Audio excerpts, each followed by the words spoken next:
Okay, so who's got time for a teensy weensy Sunday chat with me? Hope that everybody's doing well. This video was unexpected. I was talking to someone and it inspired me to reminisce a few things. I hope my video clip works and I'll be right back.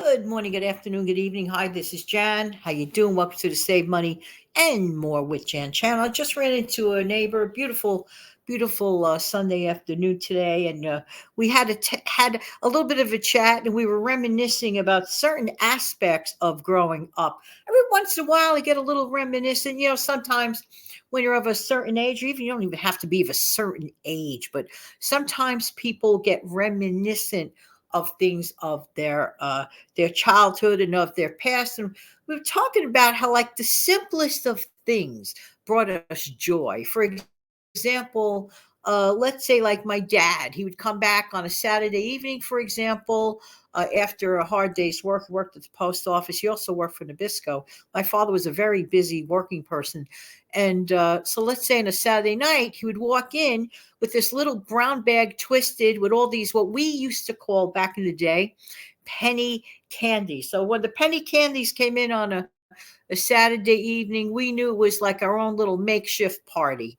And if you included potato chips with it, that was a party. Today, everybody takes all those snacks for granted, and it doesn't feel as special. Or we would have ice cream, the joy of an outside ice cream cone from the ice cream guy that would come around, or there's the truck that would sing, the truck would play that beautiful ice cream truck music that you knew it was really spring and summer when you would hear those particular jingles, and get that delicious, back in the day, soft serve ice cream. It was really, really amazing, and not for $7 a cone, like perhaps at the present time either.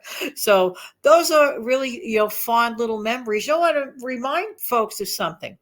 Back in the 60s, if you missed, let's say that you really enjoyed a TV show, okay? You really wanted to catch the next episode. Let me tell you something.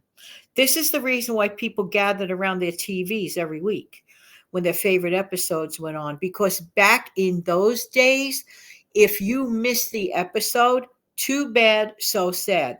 There was no DVR, there was no VCR. Even back in the age you had the VCR, there was no way to see it again. They didn't play it. There was no on demand. If you missed that episode, guess what? Tough toenails till next season, or when they rerun it, maybe in the summer. P.S. That's another thing, reminiscing. TV seasons were much longer. Today, a TV season could be like 13 weeks, and I've actually heard some series record about 6 weeks or 8 weeks. Back in the old days, I think there were like literally 30 episodes. Like, let's say some of my favorite old classics that many times you hear me referencing to, like, for example, like I used to always watch, not used to, I still watch it. Leave It to Beaver. I think that show is so cute. I like to watch that. And of course, Father Knows Best. The old timey classics. When they recorded those shows, for example, every week had a brand new episode, literally from, I believe, September till June, September till May or June. So literally they recorded almost close to 30 episodes a year. That is virtually unheard of today. These were the little things that brought people together and brought about some appreciation. This is my opinion, that when we have something all the time, and it just somehow loses its flavor because we're human beings, and unfortunately, as human beings, we tend to take things for granted, which is really never ever, honestly, it's really never ever a good thing. And if you were watching one of those episodes back then and you missed it, you missed it. Literally, you just missed it. Just, well, I just missed it. I also remember now, I'm recording this literally on a Sunday afternoon, and it's about 4:14 p.m. Eastern, and thinking about Sunday afternoons when I was a child. Well, Sunday afternoons in my family was extremely family day. Of course, we started the day off at church, and then either family would visit us or we would visit them. And it was always an assembly line of food and good memories. But one thing that almost everybody that we knew did, we also ran home and got home in time. Got home in time to make sure we all plastered ourselves sitting around watching the Ed Sullivan Show. Who remembers the Ed Sullivan Show? Probably have to be of a certain age, but let me tell you something. All of the greats that the people today, the young people today, are still listening to, like all the great rock bands and stuff like that, got their intro on the Ed Sullivan Show. So I remember seeing these acts on, as a first run thing. These things you can't, this kind of memory, you can't pay for a memory like that.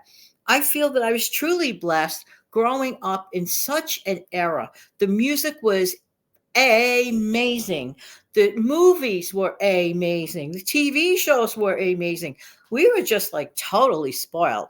That to this day, a lot of those episodes and those records and stuff like that, I remember vividly because I'm going down memory lane here. Who remembers watching Batman on TV when you were a kid? Anybody out there remembers watching the weekly episode of the half-hour show of the Batman episode? I could not wait I believe it was on Tuesday nights. Okay. So my mom knew that Tuesday night meant Batman, right? So that means we used to pop up some popcorn, not like in a microwave, because in the 1960s, there was no microwave. So we had this like Jiffy thing. I think it's called Jiffy still to this day. And it looked like a little frying pan, but it was like this like portable throwaway disposable skillet that you would heat up the popcorn kernels within the packaging. And we couldn't wait to watch the packaging get bigger and bigger, bigger, and then blow up, looking and just filled up with the hot popcorn. And then we would sit down around the Batman and watch our Batman and have our popcorn that way. And it's just such a fun sense of family. And then I think it was on Wednesday nights in a local radio station, we would hear the countdown of the top greatest hits from 20 down to number one. So like the Billboard hits back in the day. And that's another thing, waiting around all the time for your favorite record to come on the radio. And you would like wait for hours. And then if you loved that particular song, you had to write it down, write the name, and run to your local record store and to pick up the record. There was no such thing as tap, tap. There's a song, tap, tap. Don't get me wrong. Tap, tap is convenient. I love listening to my old stuff that way. But there's something to be said about the anticipation. There's something to be said about waiting patiently for something. And that even goes even with taking photos. So back in the old days, for example, if we took some pictures, we would take it and you'd have to develop the film. And back in the 60s, you probably brought it to the drugstore. And I think you might have waited about 3 days or maybe even longer to get the pictures back. But we waited in anticipation because we could not wait to see what the photographic results were. This is not, we're not talking about ancient history here. We're talking about 50 years ago. Now, if you're 15 and you're hearing this, that to you sounds like, well, lady, you are talking about ancient history. And I do get that. I was young too. I do totally remember that. And it was just so much amazing, so fun. So when I ended up getting my like Instamatic type camera and those Polaroid cameras, it was amazing. Just the idea, the thought, snap a picture, and within a minute it developed. Like, what? And look at us today with everything we literally have at the touch of a button. I do not take it for granted because I know and I remember the things that we had to do back then to get the same results.